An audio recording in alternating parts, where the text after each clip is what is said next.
Thlirin mi tuyata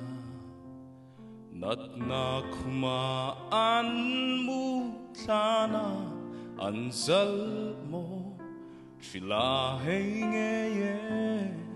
swate simin min mangai tu mangai na cross to Thlirin lalpa mangai na chuan min tuam dam ro se o ava nuam do nem ve mang anna to lo na buai lung ai tra na te to lovin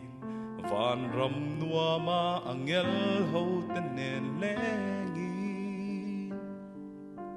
alaya nun na thing ein zatuanin kan fakto don che hallelujah.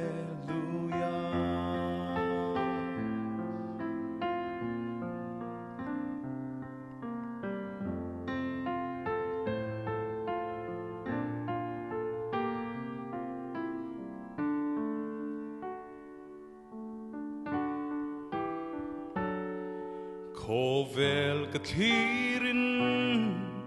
mi tuyata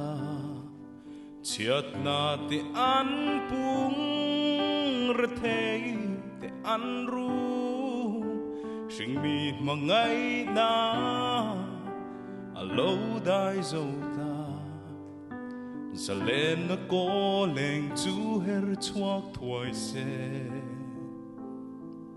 in đâu na to pin lalpa chuan chatuanin nuama min da toang o ava nuam do ne ve mang anna to lo na buai lung ai tra na te to lovi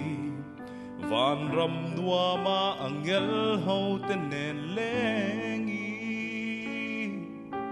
alaya nun na thing ein chatuanin kan fakto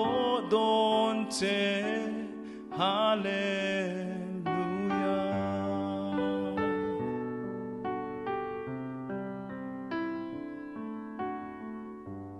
Hallelujah.